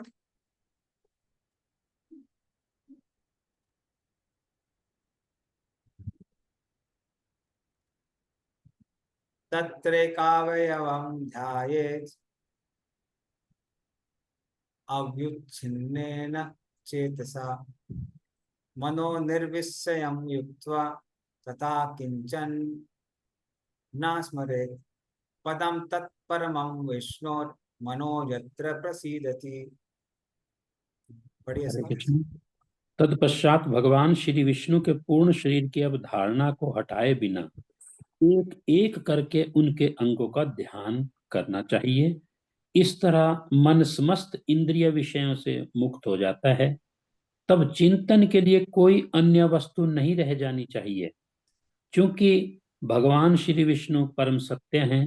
अतएव केवल उन्हीं में मन पूर्ण रूप से निमग्न हो जाता है। धन्यवाद। तो इस तरह से पिछले श्लोक में बताया था धारणा के बारे में। धारणा जनरली भगवान के पूरे रूप की ओर होता है, लेकिन जब हम बार बार भगवान के रूप को देखते रहेंगे देखिए, ये भगवान के रूप से होने वाला है, अन्य रूप से नहीं होने वाला है। जी। जैसे कई बार लोग अलग अलग रूप बना देते हैं। एक तो संस्था है जहाँ पे बोलता है कि आप कंसेंट्रिक सर्कल्स पे ध्यान करिए, गोलों पे ध्यान करिए। अरे गोलों को ध्यान करेंगे, आपका दिमाग गोल गोल घूमता रहेगा, कुछ होगा नहीं। तो ये जो ध्यान करना है वो किस पे करना है? वो भगवान के रूप पे करना है। जब व्यक्ति भगवान के रूप पर धारणा के द्वारा ध्यान करता है, मतलब कंसंट्रेट करता है, तब क्या होता है? तब उसका मन शुद्ध हो जाता है। और जैसे जैसे मन शुद्ध हो जाता है तो और एकाग्र हो जाता है, एकाग्रचित हो जाता है। जब एकाग्रचित हो जाता है तब व्यक्ति भगवान के अलग अलग अंगों पर ध्यान कर सकता है। और अलग अलग अंगों पर ध्यान करना मात्र भगवान के अंगों पर ध्यान करना ही संभव है। क्योंकि संसार में क्या होता है कि व्यक्ति कितना भी सुंदर क्यों ना हो, आप ज्यादा समय तक उसके किसी अंग पे ध्यान करते रहेंगे तो वो बस लगने लगता है। लेकिन भगवान का शरीर कैसे? भगवान का शरीर भगवान का शरीर, जितना आप ध्यान करेंगे उतने ज्यादा शुद्ध होंगे। तो उस तरह से ध्यान के बारे में बताया है।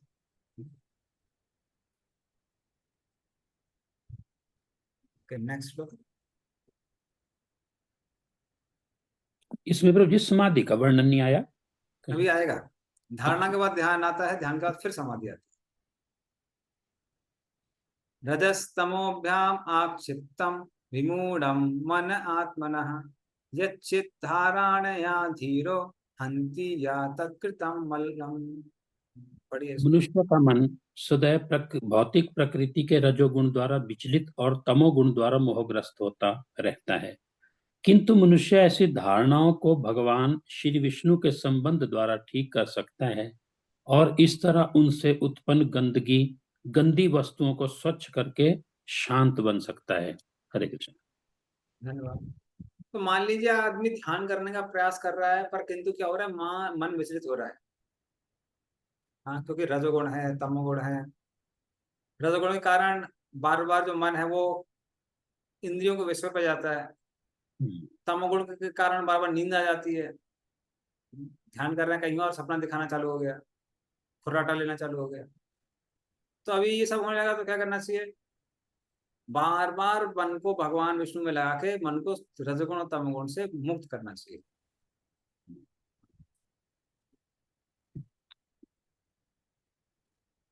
तो अगला श्लोक, कंप्लीट प्रोसेस, अगला चैप्टर भी चलेगी, तो अभी वो कंप्लीट नहीं हुई प्रोसेस। यस्याम संधारमाणायाम योगिनो भक्ति लक्षणः आसु संपद्यते योग आश्रयम भद्रम ईक्षतः। पढ़िए इसमें। हरे कृष्ण। हे राजन, स्मरण की इस विधि से तथा परमेश्वर के सर्वथा कल्याणमय व्यक्तिगत रूप से ही सर्वत्र दर्शन करने के अभ्यास में स्थिर होकर मनुष्य शीघ्र ही श्री भगवान की भक्तिमयी सेवा उनके प्रत्यक्ष आश्रय में प्राप्त कर सकता है। हरे कृष्ण। तो इस तरह से धारणा में वो योग जिसमें भक्ति है, तो बेसिकली वो क्या बोला, भक्ति मिश्र योग करने के लिए बोल रहा है। इसका मतलब क्या है, व्यक्ति ब्रह्म पे को प्राप्त करना चाहता है, मुक्त होना चाहता है, किंतु अगर वो साथ में भक्ति नहीं करेगा तो मन शुद्ध नहीं होगा और फिर वो अपने लक्ष्य को, ब्रह्म को प्राप्त नहीं कर पाएगा। इसलिए इसको क्या बोला है, योग नो भक्ति लक्षण, भक्ति लक्षण, साथ में आपको भक्ति के लक्षण आपके पास होने चाहिए, मतलब भक्ति करनी चाहिए, तो अन्यथा ये संभव नहीं है। और इसी विषय में अब परीक्षित महाराज जी प्रश्न पूछने लगता है। तो जब विराट रूप पे जाते हैं तो वो शुद्ध होने के लिए करते हैं। हाँ, वो शुद्ध होने के लिए करते हैं, वही सब हम लोग डिस्कस करेंगे अभी। और भक्ति मिश्रण से सिद्धि प्राप्त हो सकती है। नहीं, सिद्धि भी प्राप्त होती है, मन भी शुद्ध होता है। एक्चुअली भक्ति का मिश्रण तो होनी चाहिए। इवन विराट पुरुष पे करते हैं, वो भी भगवान का रूप है ना। तो दोनों केसेस में जब तक भगवान के रूप पे ध्यान नहीं किया जाएगा तब तक मन शुद्ध नहीं। तो भक्तों को विराट रूप पे ध्यान करना चाहिए फिर? नहीं, ये योग में सिर्फ भक्तों के लिए बताया हुआ है, या फिर भक्ति में सिर्फ योगियों के बारे में बताया हुआ है। ये भक्तों के लिए लागू नहीं। हमको सिर्फ हरे कृष्ण आमंत्र करना है और राधा कृष्ण पे, गौर निताय पे, ध्यान बदले सोदरा पे ध्यान। ठीक, थैंक यू। राजुवाचा यथा संधार्यते ब्रह्मन् धारणा यत्र सम्मता यादृशी वा हरे आशु पुरुषस्य मनोमलम। हरे कृष्णा। सौभाग्यशाली राजा परीक्षित ने आगे पूछा, हे ब्राह्मण, कृपा करके विस्तार से यह बताएं कि मन को कहाँ और कैसे लगाया जाए और धारणा को किस तरह स्थिर किया जाए कि जिससे मनुष्य के मन का सारा मैल दूर किया जा सके। Hare Krishna, thank you very much. तो इस तरह से वो क्या कहते हैं कि धारणा को कैसे लगाना चाहिए। हाँ, धारणा का विषय क्या होना चाहिए।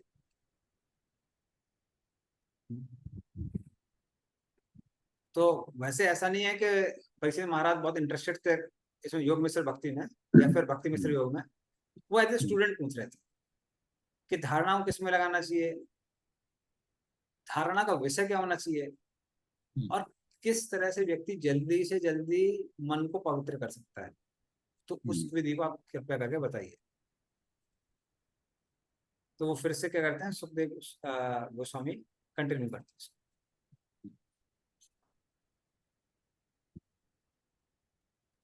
23 नंबर पलास पूछे। अच्छा तो जी, ये जो धारणा है इसका पर कॉन्टेक्स्ट, हाँ, यहाँ पर जो कॉन्टेक्स्ट, हरे कृष्णा। अभी आवाज आ रही है। हाँ, तो जी यहाँ पर जो धारणा जो है, तो इस कॉन्टेक्स्ट में कैसे वो रिलेट होता है, वो और एक बार अगर समझा। ओके, मैं क्या करता हूँ, मैं आपको फिर आपको चार्ट ही दिखाता हूँ पूरा। ठीक है, मे बी फिर आप लोगों को ये सब क्वेश्चन नहीं आएंगे, तो पहले चार्ट दिखा के फिर रिज्यूम करते हैं इसको। तो जस्ट मिनट आप रुक जाइए, पहले मैं आपको समझा देता हूँ पूरी विधि, ताकि जो आप पढ़ रहे हैं आप रिलेट कर पाएं उससे।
अभी आपको दिख रहा होगा, वैसे सुबोधनी से है ये चार्ट, इसमें उन्होंने बहुत अच्छे से समराइज किया है इसको। ये चैप्टर और नेक्स्ट चैप्टर उन दोनों को समराइज किया अच्छे से। तो देखिए पहले क्या होता है, पहला जो स्टेज को यम कहते हैं। यम अर्थात क्या क्या नहीं करना है, इंद्रिय तृप्ति नहीं करनी, इसलिए इसको क्या बोलते हैं, उनको बोलते हैं कि आप ब्रह्मचर्य का पालन करिए, ये यम है। यम के बाद नियम होते हैं। नियम अर्थात क्या करना चाहिए, तो उसका एक उदाहरण क्या दिया था कि आप पवित्र नदियों में स्नान करें, सुबह से उठें, सतगुण में रहें, ये सब नियम हो गए। उसके बाद बोलते हैं कुछ घास में बैठ के सर को सीधा करके नाक की ओर ध्यान करिए और इस तरह से आसन में बैठिए। आसन में बैठने से लाभ क्या होता है, आसन में बैठने से जब जैसे जैसे व्यक्ति जो भी खासकर अभी उनको योगा दिखा सिखाते हैं ना, वो सारे के सारे उनको आसन कहते हैं। आसन से बॉडी फिट होता है लंबे समय तक बैठने के लिए। और ये मेरा पर्सनल अनुभव रहा है, एक समय में बहुत योग वगैरह करता था, तो फिर 8-8 10 10 घंटे बैठ के आराम से जप कर लेते। अभी बीच में 3-4 साल से छूटा हुआ है, तो अभी बैठते तो बैक ही हो जाता है। तो आसान इस तरह से हेल्प करता है, किसमें हेल्प करता है, लंबे समय तक बैठने में। अन्यथा आप देखेंगे जो भी बैठने वाले जॉब हैं, हाँ, प्लस अभी सॉफ्टवेयर इंजीनियर है क्या? नहीं नहीं, okay। तो जो सॉफ्टवेयर इंजीनियर उनको सबसे ज्यादा दिक्कत होती है बैक की, और उसका प्रॉब्लम क्या है कि आसन में नहीं बैठते हैं। तो अगर किसी को भी योग करने के लिए लंबे समय तक बैठना है, उसको आसन में प्रैक्टिस करनी पड़ती है। आसन के बाद आता है प्राणायाम। प्राणायाम से व्यक्ति नियंत्रित करता है शरीर की वायु को, और वायु के माध्यम से व्यक्ति कंट्रोल करता है माइंड को। जैसा आपने देखा होगा कि जब व्यक्ति को बहुत गुस्सा आता है, सांप की तरफ फुंकाने लगता है। मतलब क्या है, सांस का उसे समझ में आता है कि उसका मन एजिटेटेड है। अगर सांसें एजिटेटेड है तो मन भी कैसा है, एजिटेटेड है। तो उससे से प्राणायाम के माध्यम से वो लोग क्या करते हैं, सांसों को स्थिर करते हैं। सांसों के स्थिर होने से मन स्थिर होता है। वो होने के बाद में फिर वो प्रत्याहार विधि करते हैं, इंद्रिय तृप्ति को कम करते हैं। बल्कि माइंड में जो रेट ऑफ थॉट्स आ रहा है उसको भी कम करता है प्रत्याहार से। कम सोचना है, तो इससे प्रत्याहार की विधि होती है। कुछ टेस्टी नहीं खाना है, खाने को, पीने को, सांस लेने का, हाँ, आंखों से जो भी हम इंद्रियों से ग्रहण कर रहे हैं सबको कम करता है प्रत्याहार। प्रत्याहार होने के बाद में अभी वो आगे बताएंगे, अब वो क्या चेक करते हैं, वो चेक करते हैं कि मन में अभी भी भौतिक इच्छाएं प्रबल हैं या नहीं। अब भौतिक इच्छाएं अगर प्रबल नहीं है तो वो सीधे धारणाश्रय में जा सकता है, और धारणा किस पे करता है, परमात्मा पे करता है, परमात्मा पे। फिर परमात्मा पे ध्यान करता है। धारणा ध्यान में अंतर ये, धारणा मतलब भगवान के पूरे रूप पे कंसंट्रेट करना, उसको धारणा कहते हैं। भगवान के रूप के एक एक अंग को पे ध्यान करना, मतलब उस पर मेडिटेट करना, उसको हम लोग बोलते हैं ध्यान। लिम्ब बाय लिम्ब मेडिटेशन, उसको ध्यान करते हैं। और जब वो लिम्ब बाय लिम्ब मेडिटेशन बहुत लंबा हो जाता है, हाँ, खासकर 48 मिनट से ज्यादा हो जाता है, मतलब व्यक्ति का ऐसा मन लगा हुआ है कि कहीं और जा नहीं रहा है, तब उसको बोलते हैं, उस ध्यान को बोलते हैं समाधि, उसको समाधि कहते हैं। तो इस तरह से वही ध्यान जब लंबे समय तक होता है तो उसको समाधि कहा जाता है। अब समाधि करने पे, समाधि प्राप्त करने पे अगर उस व्यक्ति को ये साक्षात्कार हो जाता है कि मैं शरीर नहीं हूं, शरीर के अंदर हूं, जैसे हमको समझ में आ रहा है कि हम कमरे के अंदर हैं, कमरा नहीं है, तब उसको हम लोग क्या बोलते हैं कि अब इसको ब्रह्म का साक्षात्कार हो गया है, ब्रह्मन रियलाइजेशन। तो उसने ब्रह्मन का रियलाइजेशन तो ले लिया है, किंतु अभी तक, देखो मैं यहां से आया हूं, लेकिन अभी तक उसको ब्रह्म की प्राप्ति नहीं हुई है। अब ब्रह्म की प्राप्ति करने के लिए लोग षट चक्र युगा करते हैं। आप समझते हैं किस एडवांस स्टेज में षट चक्र युगा होता है? आजकल कोई भी नौसिखिए व्यक्ति को उठा के लोग षट चक्र युगा सिखाने लगते हैं, पर कौन सी स्टेज पे होता है वो आप समझ सकते हैं। साक्षात्कार हो गया पर ब्रह्म प्राप्ति नहीं हुआ है, तब व्यक्ति क्या करता है? षट चक्र युगा करता है, मूलाधार चक्र से लेके अज्ञा चक्र तक सारे चक्र को जागृत करता है, प्राणवायु के माध्यम से आत्मा को ऊपर उठाता है, और फिर सर को फोड़ के वो ब्रह्म में लीन हो जाता है।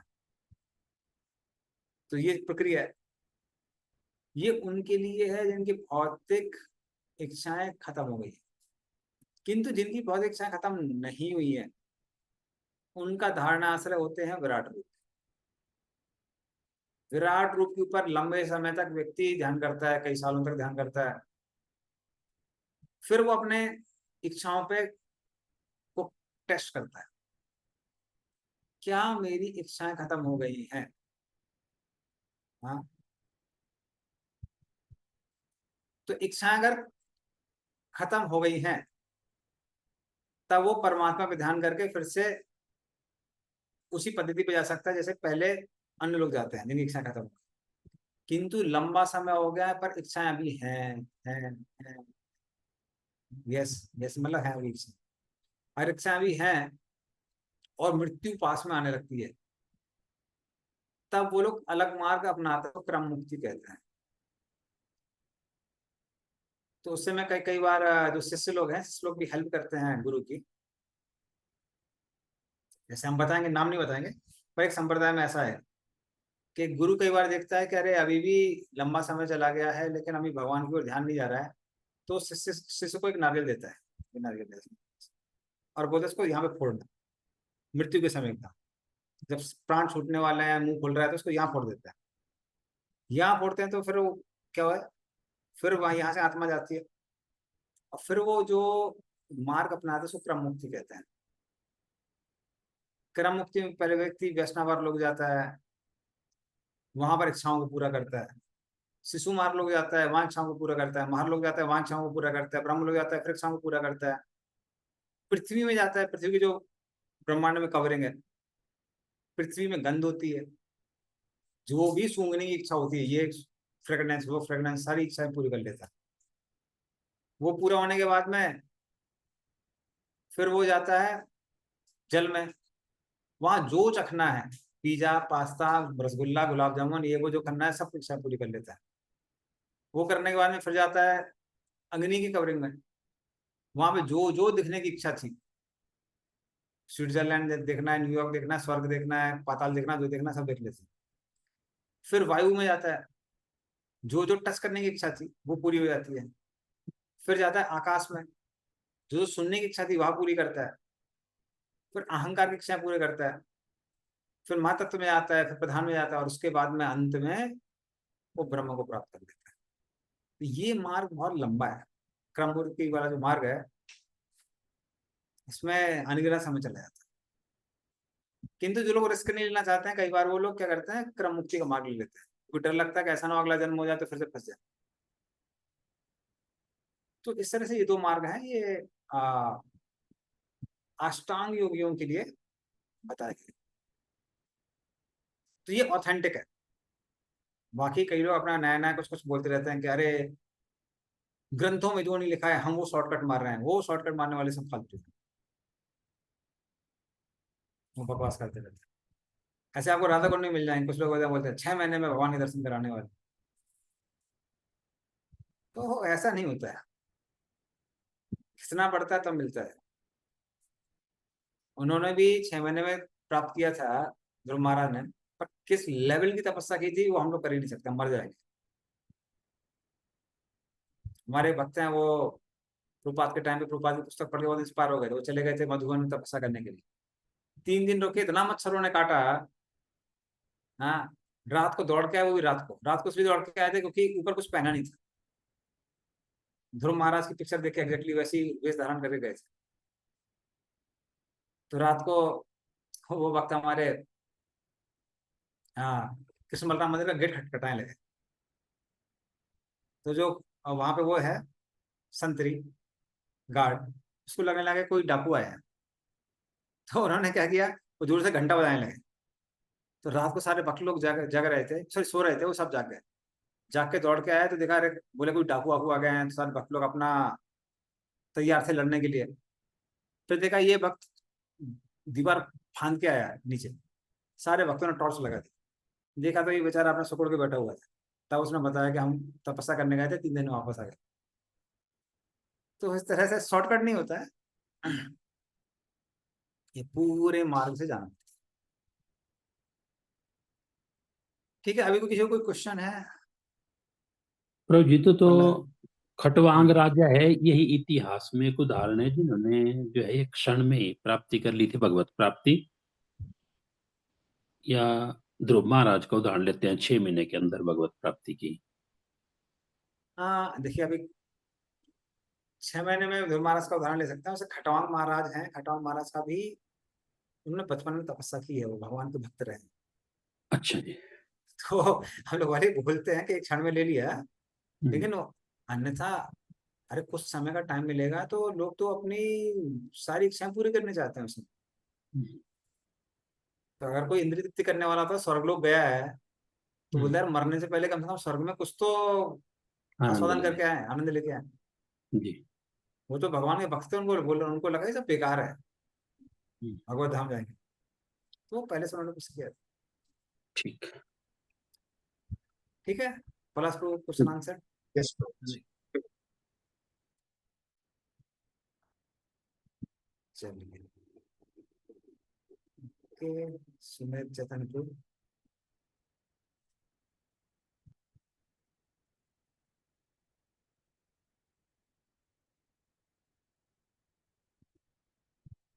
सुमित चतनपुर।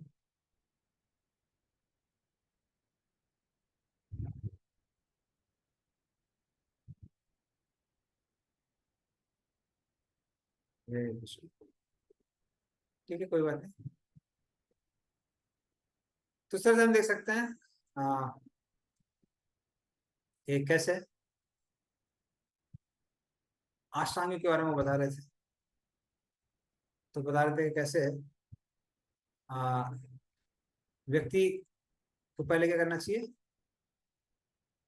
उसको मन को शुद्ध करना चाहिए, ध्यान ध्यान लेने से पहले या ध्यान प्राप्त करने से पहले।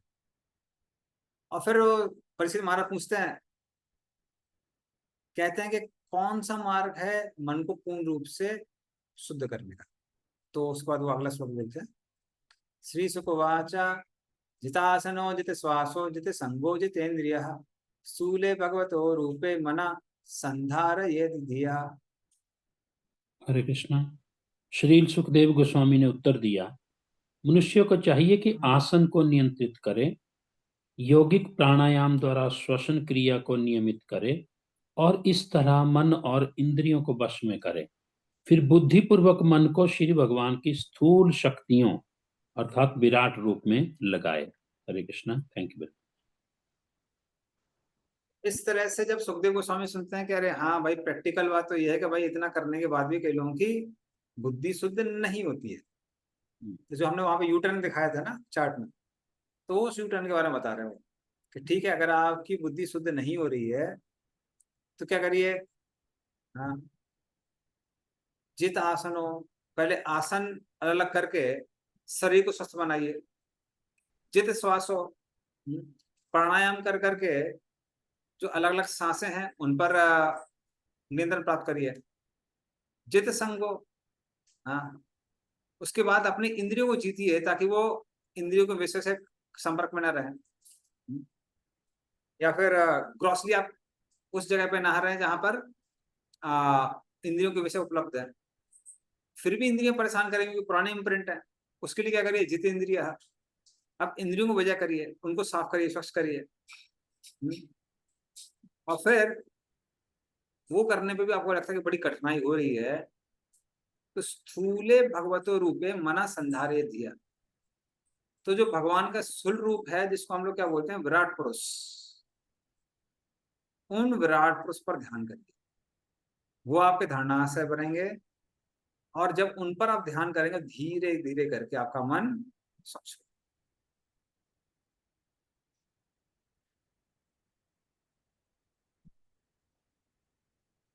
विशेषतस्य देहोयम विष्टश्च सवीयसाम यत्रेदं व्यज्यते विश्वम भूतम भव्यम भवच्च सत्। हरे कृष्णा। घटनाओं से भरे संपूर्ण भौतिक जगत की यह विराट अभिव्यक्ति परम सत्य का व्यक्तिगत शरीर है, जिसमें ब्रह्मांड के भौतिक काल के फल रूपी भूत, वर्तमान तथा भविष्य का अनुभव किया जाता है। हरे कृष्ण। तो इस तरह से आप क्या करिए, विराट रूप पे ध्यान करिए, जिसमें भगवान की सारी विभूतियां हैं।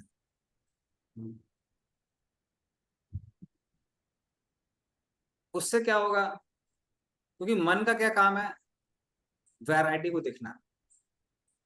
तो भौतिक वैरायटी को देखने की आपकी इच्छा है तो करिए आप उसको, लेकिन आप विराट रूप के अंदर उन भौतिक वैरायटी को देखेंगे तो काम, क्रोध, लोभ इत्यादि मन में नहीं आएंगे। क्योंकि आपको याद होगा कि जब हम लोग भगवत गीता पढ़ रहे थे 11वां अध्याय में, तो भगवान अर्जुन को कह रहे थे कि जो तुम्हारी देखने की इच्छा है, इस जगत में है, उस जगत में है, किसी भी जगह है, या फिर जो भूतकाल में हो चुका है, जो वर्तमान काल में हो रहा है, और ये भविष्य में होने वाला है, हाँ, तो स्पेस और टाइम का कोई रिस्ट्रिक्शन नहीं रहना चाहिए। हम लोग कई जगह, कई बार कई स्थानों पर नहीं जा सकते जहाँ पे स्पेस का रिस्ट्रिक्शन है, हम पहुंच ही नहीं सकते वहां पे।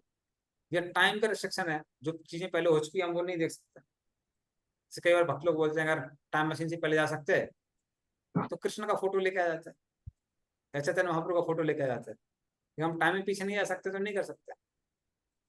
या भविष्यकाल में कुछ होने वाला है, तो अभी लोग मूवी बना रहे हैं कल की, ये वो, अगर ऐसे प्रोड्यूसर लोग जाते हैं तो भाई भविष्य में जाके कल की का फोटो लेके आ जाते हैं, हमें उसी तरह कल की बनाते, ये उल्टा सीधा नहीं बनाते। तो इस तरह से हम सब रेस्ट्रिक्ट रहते। लेकिन वो सारी वस्तुएं भगवान ने अर्जुन को दिखाई दी अपने विराट पुरुष में। तो अगर आपको भौतिक चीजें दिखनी है तो किससे देखिए, विराट पुरुष को देखिए। उससे क्या होगा, मन शुद्ध होगा। मन कम से कम काम, क्रोध, लोभ इन सब से आसक्त नहीं होगा, और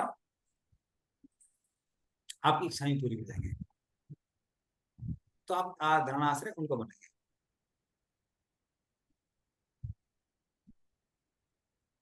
अब विराट पुरुष का विवरण है 25 नंबर से, बट ये हम लोग नेक्स्ट टाइम करेंगे, क्योंकि पूरा हम लोग उसमें डिटेल में जाएंगे वो कैसे दिखाई दे रहे हैं।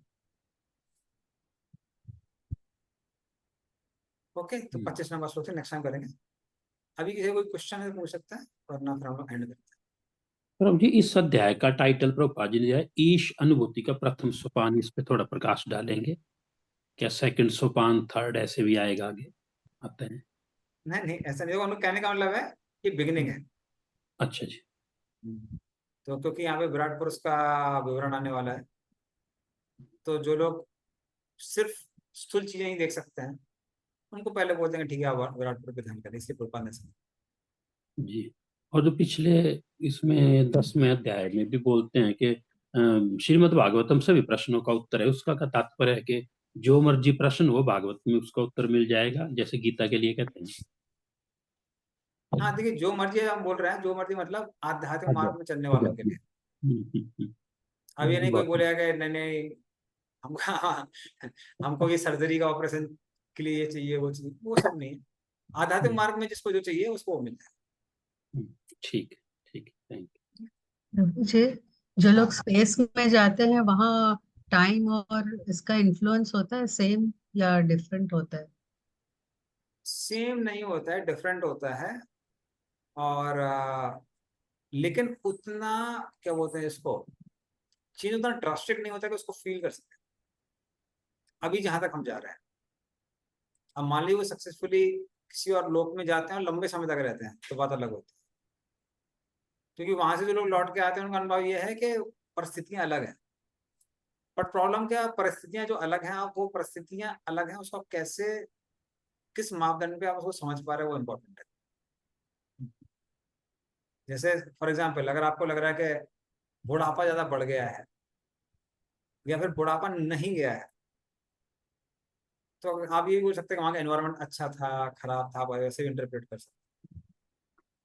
इसलिए जब तक वो व्यक्ति को इस चीज के बारे में ज्ञान नहीं है कि टाइम कैसे चेंज होता है, किस रेट से चेंज होता है, तब तक कई बार लोग उतना अनुभव नहीं कर पाते।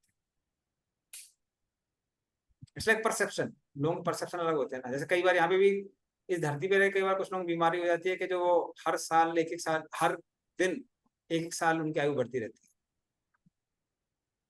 आपको मालूम होगा, पता नहीं, वो कुछ बीमारियां होती हैं, मतलब बच्चा 12 साल का है, लगता है भी 60 साल का। सो दे ग्रो वेरी बहुत फास्ट। तो फिर लोग उसको इस तरह से नहीं देखते हैं कि हाँ भाई टाइम चेंज हो रहा है इसके लिए, how they interpret is different, but होता है, चेंज तो होता है। अगर स्पिरिचुअल माइंडसेट लेकर वहां जाए एस्ट्रोनॉट, तो वो कैसे देखेगा? Actually generally special mind set लेकर नहीं जा पाएगा। आप कभी उनका डिटेल सुन सकते हैं, वो कैसे खाते हैं, कैसे रहते हैं, हम्म। ठीक है। मैं डिटेल नहीं बताना चाहता हूँ। हाँ हाँ, पता है। हाँ, तो वो रह जा नहीं पाएगा। वैसा कोई, मेरी भी इच्छा थी नासा जाने की, ठीक है। जब अपॉर्चुनिटी मिली तो इसलिए मैंने मना कर दिया, जब वहाँ सुना ना कि वहाँ पे कैसे जाते हैं एस्ट्रोनॉट वगैरह, एटलीस्ट भक्त तो नहीं आ सकते। प्रभु जी, उसको भक्ति के पॉइंट ऑफ व्यू से ना देखकर एडवेंचर के पॉइंट ऑफ व्यू से अगर वो लोग देखें तो? हाँ, they can go provided knowledge क्या है। जैसे अगर कोई, कई लोग हैं जो बचपन में वृंदावन भी गए होंगे, अभी आप उनको पूछिए इतने साल बाद के वृंदावन में आपने क्या देखा, तो शायद ही कोई धूमिल छवि हो और कुछ अंडरस्टैंडिंग। और उसको रीजन ये था कि उस समय इंटेलिजेंस इतना डेवलप नहीं था। तो कोई नॉलेज लेके जा रहा है, वो साक्षात्कार कर सकता है। जैसे दोनों चीजें होती है, knowledge and experience. Knowledge plus experience gives realization. सिर्फ एक्सपीरियंस अपने आप रियलाइजेशन नहीं देता है। हम्म। तो वो मेन चीज है। ठीक है, हाँ,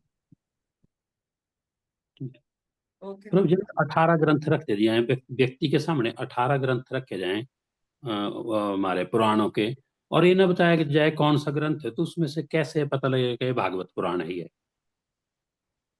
कैसे पता चलेगा? सिंपल चीज, ज्ञान वैराग भक्ति संहितम, उसके अंदर ज्ञान है, वैराग है, भक्ति है। और अभी हम लोग आगे देखेंगे, दूसरे स्कंद के एंड में देखेंगे, उसमें 10 सब्जेक्ट होते हैं।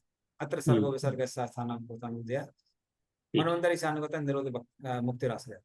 तो ये 10 सब्जेक्ट इसके अंदर उसको भागवत में। ठीक ठीक है। तो 10 सब्जेक्ट होना चाहिए, और ज्ञान वैराग सब। और दूसरा चीज क्या बाकी है, मुख्य केंद्र क्या है भागवत में? वो कृष्ण है। ठीक है। 10वें अध्याय के 90 चैप्टर और पूरा 11वां हम्म, स्कंद, ये पूरा कृष्ण पे डेडिकेटेड है। क्योंकि बाकी ग्रंथों में भी तो होगा भक्ति ज्ञान वैराग्य की बात होती होगी। हाँ होती है, लेकिन वो एक तो कृष्ण से संबंधित नहीं है, दूसरा हम्म, इतना क्रिस्टल क्लियर आइडिया शुद्ध भक्ति क्या है, मिश्रित भक्ति क्या है, इतना डिटेल वो नहीं दिया हुआ है।